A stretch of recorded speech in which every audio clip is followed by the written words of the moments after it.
Hello बेटा, good morning. बेटा हम आज जो है केमिस्ट्री का अपना जो फर्स्ट चैप्टर है मैटर इन आवर सराउंडिंग, वो एक बार आप इस रिवाइज कर रहे हैं। क्लास में हम ऑलरेडी कर चुके हैं, पर जो बच्चे क्लास अटेंड नहीं कर रहे हैं उनके लिए मैंने एक वीडियो बनाया है। तो बेटा इसको आपने ध्यान से देखना है क्योंकि आपके सेट का एग्जाम बहुत नजदीक है। तो हम अपना फर्स्ट चैप्टर जो है matter in our surrounding that is of chemistry, हम आज स्टार्ट कर रहे हैं। तो बेटा सबसे पहले चीज जो आती है, हमारे आसपास बहुत सारी चीजें हैं, जैसे टेबल है, कुर्सी है, बुक्स है, कॉपी है, पेन है। ये क्या है? These are all matters. तो मैटर को हम डिफाइन क्या करें? What is matter? Everything in this universe is made up of material called matter. तो मैटर है क्या? जो स्पेस ऑक्यूपाई करता है और जिसका मास है, वो सारी चीजें क्या कहलाएगी? मैटर। जैसे आपका पानी है, ठीक है, आपके कोई भी मान लो स्टोन्स वगैरह हैं, कोई भी आपके मेटल्स हैं जैसे आपका गोल्ड है, ये सारी चीजें क्या है? दीज आर मैटर, जो स्पेस ऑक्यूपाई करता हो और जिसका मास हो। ठीक है, अब ये जो मैटर्स हैं ये बने हुए किससे हैं? मैटर जो है वो स्मॉल पार्टिकल से बने हुए हैं, और ये जो पार्टिकल्स हैं that are mainly atom, different kind of atom. और जब एक ही काइंड ऑफ एटम मिल जाते हैं तो वो एक एलिमेंट बनाते हैं, जैसे हमारा गोल्ड है। ठीक है, सॉल्ट जो है वो दो तरह के एटम से मिलकर बना हुआ है, एक सोडियम एटम से और एक आपका क्लोराइड के एटम से। तो कुछ जो हमारे मैटर है वो एक ही एटम से मिलकर बन सकते हैं, और कुछ जो है वो डिफरेंट, जैसे हमारे NaCl सोडियम एटम और क्लोराइड एटम से मिलकर बना हुआ है। तो मैटर क्या है? जो स्पेस ऑक्यूपाई करता है और जिसका मास है, वो सारे हमारे क्या कहलाएंगे? मैटर। तो मैटर के अंदर बहुत छोटे छोटे पार्टिकल्स होते हैं जिनको हम एटम कहते हैं। तो जो एक्चुअली हम अगर बात करें कि मैटर किससे बना हुआ है, दैट इज ऑफ एटम और स्मॉल पार्टिकल्स। जो फिजिकल नेचर है मैटर का, देखो मैटर सबसे पहली बात बहुत सारे पार्टिकल से बना हुआ है जो बहुत छोटे होते हैं, जिनको हम नेक्ड आई से देख नहीं सकते। जो पार्टिकल्स होते हैं मैटर के, उनके बीच में स्पेस होता है। जो पार्टिकल्स हैं वो कंटिन्यूअसली मूव करते हैं, एक जगह पे स्टैग्नेंट नहीं रहते, उनका मूवमेंट चलता रहता है। पार्टिकल्स जो होते हैं मैटर के, वो एक दूसरे को क्या करते हैं? अट्रैक्ट करते हैं। ठीक है, जैसे किसी में ज्यादा नजदीक होंगे, किसी में थोड़े से दूर होंगे, किसी में और भी ज्यादा दूर होंगे, तो क्या है? उनके बीच में अट्रैक्शन है।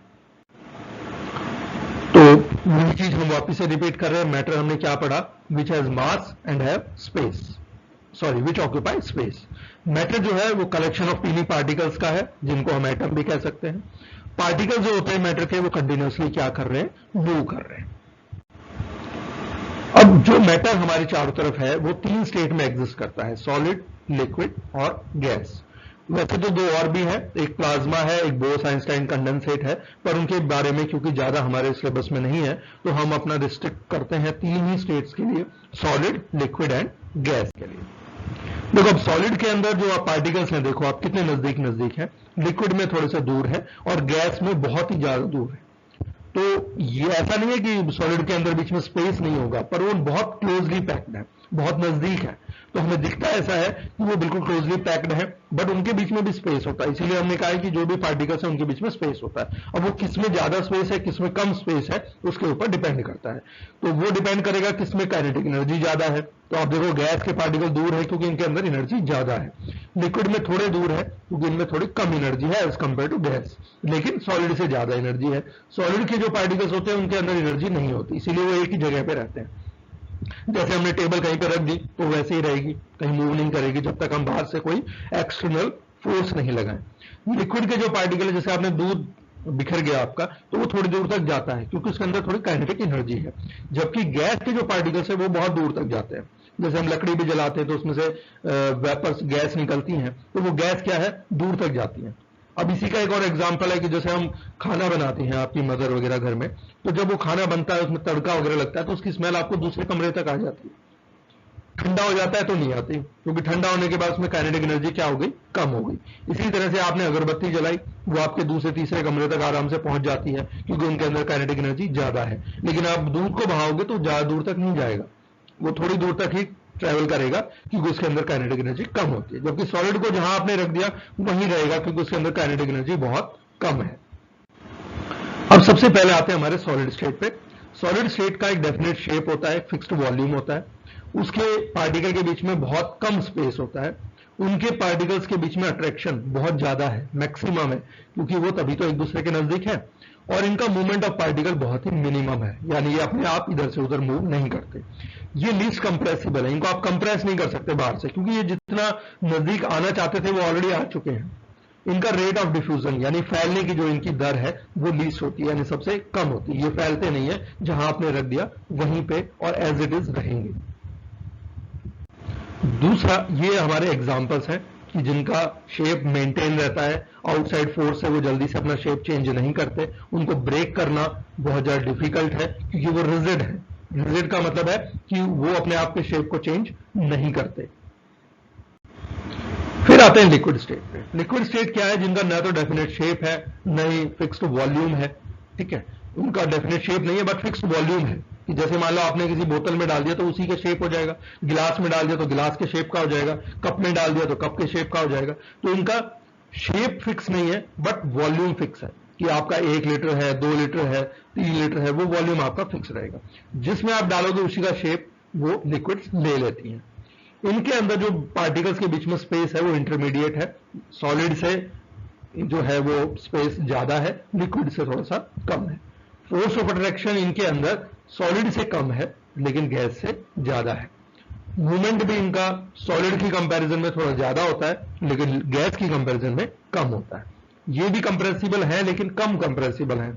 इनका रेट ऑफ डिफ्यूजन सॉलिड से ज्यादा है, यानी सॉलिड तो जहां आपने रख दिया वहीं पर रहते हैं, लेकिन जो लिक्विड है वो थोड़ा बहुत मूवमेंट कर सकते हैं। ठीक है, थोड़ी दूर तक वो जा सकते हैं। लिक्विड हमारे चारों, जैसे पानी है सबसे इजीएस्ट एग्जांपल है, जिस भी कंटेनर में डालोगे उसी का वो शेप एक्वायर कर लेते हैं, क्योंकि इनका फिक्स शेप नहीं है। इनका वेट होता है, स्पेस भी ऑक्यूपाई करते हैं। ठीक है, तो ये हमारी प्रॉपर्टीज हैं लिक्विड्स की। अब आते हैं गैसियस स्टेट।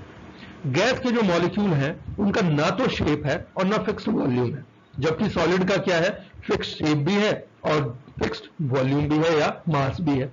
गैसेस जो होती हैं वो होल स्पेस ऑफ कंटेनर को ऑक्यूपाई कर लेती हैं, क्योंकि उनके अंदर काइनेटिक एनर्जी है, तो फैलेंगी तो दूर तक जाएंगी वो। इनके पार्टिकल के बीच में स्पेस सबसे ज्यादा है, देखो कितनी दूर दूर है ये। ठीक है, और इनके अंदर फोर्स ऑफ अट्रैक्शन बहुत कम है, तभी तो दूर दूर जा रही है। अगर फोर्स ऑफ अट्रैक्शन होता तो नजदीक रहते। मूवमेंट जो इन पार्टिकल का मैक्सिमम होता है, थोड़ी सी धुआं है वो दूर तक पहुंच जाती है, आपने अगरबत्ती जलाई उसकी स्मेल आपको दूर तक स्मेल होती है, आपने घर में सब्जी का तड़का लगाया उसकी जो वेपर्स हैं वो दूर तक जाती हैं। ये बहुत ज्यादा कंप्रेसिबल है, अगर गुब्बारे में गैस आप उसको कंप्रेस कर सकते हो। इनका रेट ऑफ डिफ्यूजन जो है वो सॉलिड और लिक्विड से ज्यादा होता है, क्योंकि ये दूर तक बह जाती हैं।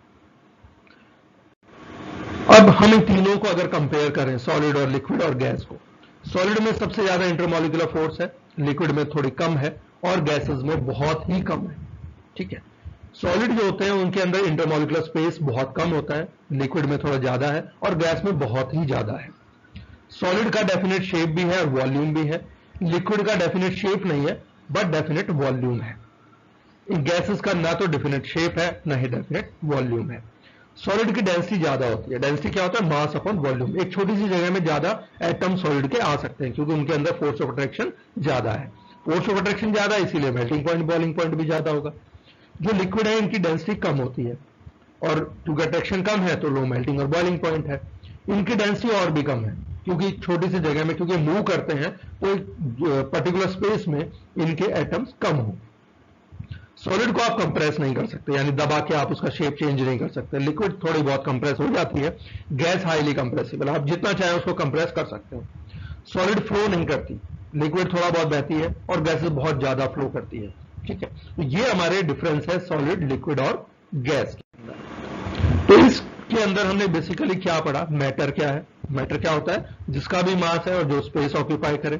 फिर हमने पढ़ा मैटर किस चीज से बने होते हैं, तो हमने पढ़ा कि स्मॉल पार्टिकल से बने हुए होते हैं, जिनको हम एटम भी कह सकते हैं।